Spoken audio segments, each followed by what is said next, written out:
আসসালামু আলাইকুম। আশা করি আপনারা ভালো আছেন।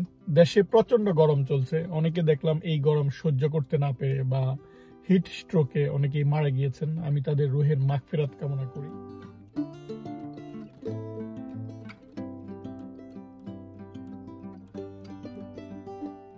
এই যে আমাদের প্রচন্ড গরমের মধ্যেও কিন্তু অনেকের কাজের জন্য বা জীবিকা নির্বাহ করার জন্য বাইরে যেতে হয়। কোনো উপায় নেই, আমাদের কাজ করতেই হবে।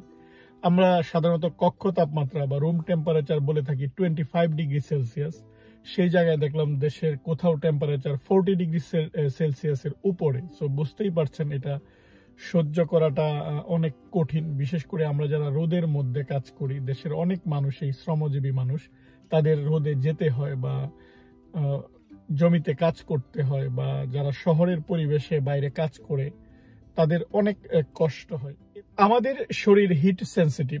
আমরা ঠান্ডায় কোথাও যখন টেম্পারেচার কম থাকে, শীতের সময় আমরা সেটা টের পাই, আমাদের শরীর অ্যাডজাস্ট করে তার যে সেট পয়েন্ট রয়েছে সেটা। আবার যখন আমরা গরমের মধ্যে কাজ করি তখন দেখা যায় সে ওইটাও অ্যাডজাস্ট করার চেষ্টা করে, অর্থাৎ তার যে নির্দিষ্ট সেট পয়েন্ট রয়েছে। দেখা যায় যে আপনি যখনই গরমে যান বা টেম্পারেচার যেখানে বেশি সেই জায়গাটায় যান, তখন ঘাম হয়, কারণ সে তখন শরীর থেকে যে ওয়াটার বা মিনারেলস গুলা বের করে দিয়ে সেই টেম্পারেচারের সাথে অ্যাডজাস্ট করার চেষ্টা করে। এটার অন্যতম একটা পদ্ধতি হচ্ছে এই যে ঘাম তৈরি করা, অর্থাৎ গরমের মধ্যে গেলেই আপনার শরীরের টেম্পারেচারটা সেটা বেড়ে যায়। এখন এই যে টেম্পারেচারটা বেড়ে যাওয়া, অনেক সময় দেখা যায় এটা নির্ভর করে হিউমিডিটির উপর বা আর্দ্রতার উপর। আর্দ্রতা বেশি হলে অনেক সময় কিন্তু শরীর থেকে ঘাম হয় না। ঢাকা শহরে স্বাভাবিকভাবে আমাদের দেশে কিন্তু এই আর্দ্রতা বা হিউমিডিটিটা অনেক বেশি থাকে।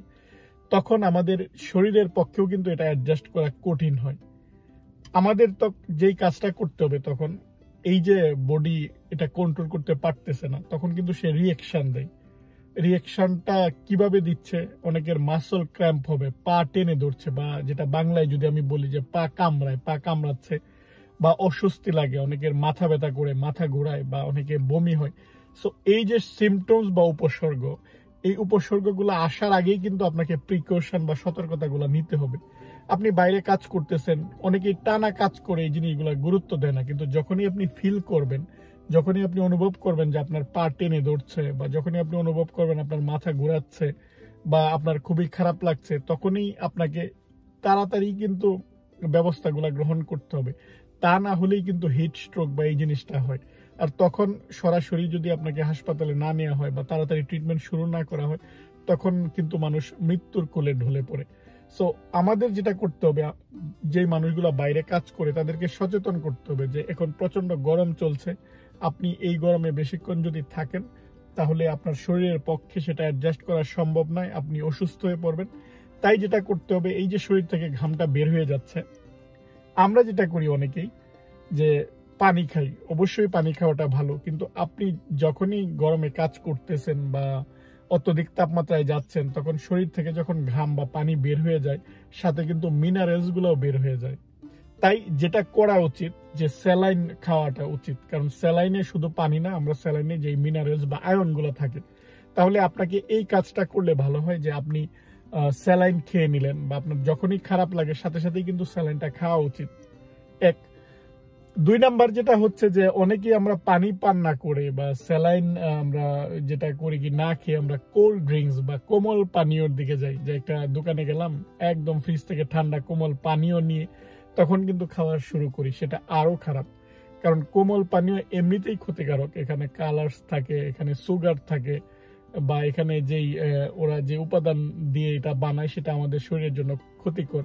সেই সাথে আপনি যদি এই এই কোমল পানীয়টা আরো বেশি খান, তখন আপনার শরীরে যেটা দরকার সেটা না দিয়ে উল্টো আপনি শরীরের ক্ষতি করছেন। তাই এই জিনিসটা থেকেও সাবধান থাকতে হবে।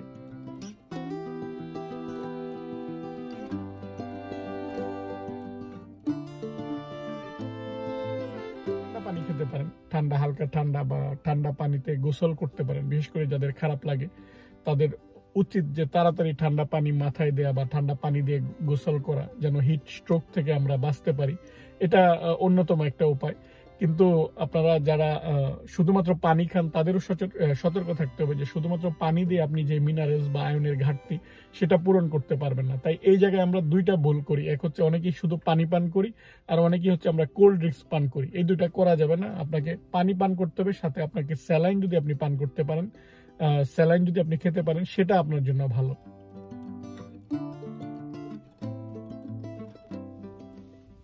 এই গরমে সবচেয়ে বেশি রিস্কে থাকে কারা সেটা আমাদের একটু জানা উচিত, বিশেষ করে বাচ্চারা, যে বাচ্চারা বাইরে একটু খেলতে চায় বা যারা একটু বেশি দৌড়াদৌড়ি বা খেলাধুলা করতে পছন্দ করে। অনেক সময় কিন্তু আমরা খোঁজ রাখি না যে গরমের মধ্যে ওরা ক্রিকেট খেলছে বা টানা খেলেই যাচ্ছে, এটা খেয়াল রাখতে হবে। 2 নম্বর হচ্ছে বয়স্ক মানুষ। আমাদের যখন বয়স হয়ে যায় তখন এমনিতেই আমাদের ইমিউনিটি দুর্বল হয় বা বডি স্বাভাবিকভাবে যতটা আমরা অ্যাডজাস্ট করতে পারি তার সেই ক্ষমতাটা কমে। তাই বয়স্কদের একটু সাবধান থাকতে হবে যেন এই যে প্রচন্ড গরমে বেশিক্ষণ আমরা, যদিও বাইরে থাকতে হয়, যত কম থাকা যায়, কারণ জীবনের মূল্যটা অনেক বেশি। তারপর হচ্ছে যাদের অলরেডি হৃদরোগ রয়েছে বা ব্লাড প্রেশার রয়েছে বা ডায়াবেটিক্স রয়েছে তাদের ক্ষেত্রেও কিন্তু বডির এই ক্ষমতাটা নষ্ট হয়ে যায়।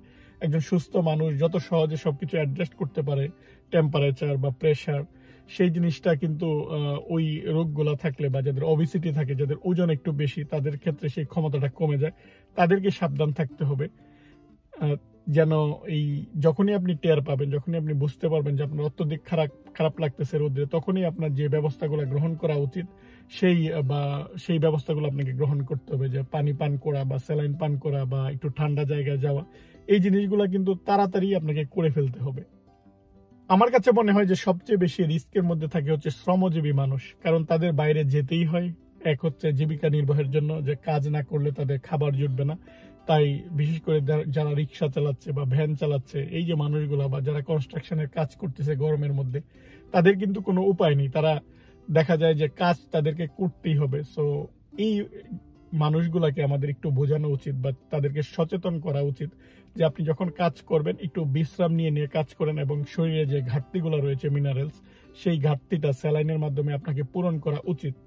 আমরা অনেক সময় এই জিনিসগুলো না জানার কারণেই কিন্তু আমরা এই রিস্কের মধ্যে পড়ি, জাস্ট সচেতনতার অভাব। তাই আমাদের একটু আশেপাশের মানুষদেরকে একটু সচেতন করা উচিত যে আপনি কয়েকটা জিনিস, যেহেতু এখন বাইরে একটা হিট স্ট্রোম চলতেছে বা প্রচন্ড গরম, তাই হিট স্ট্রোকের রিস্কের মধ্যে আমরা যারা আছি তাদের একটু সচেতন থাকতে হবে। যখনই খারাপ লাগে সাথে সাথেই যেন আমাদের কাজ বন্ধ করে একটু ছায়াযুক্ত জায়গায় চলে যাই বা আমরা একটু ঠান্ডা পানি বা স্যালাইন পান করি। এই কয়েকটা জিনিস, সেটা যদি আমরা সচেতন থাকি তাহলেই সেটা এড়িয়ে চলা সম্ভব। কারণ এই সময়টা সাময়িক, বেশি দিন হয়তো থাকবে না, কিন্তু যতদিনেই এই হিট ওয়েভটা চলে এর মধ্যে যেন আমাদের কোনো ক্ষতি না হয়, এটা আমাদেরকে অবশ্যই একটু সতর্ক থাকা উচিত।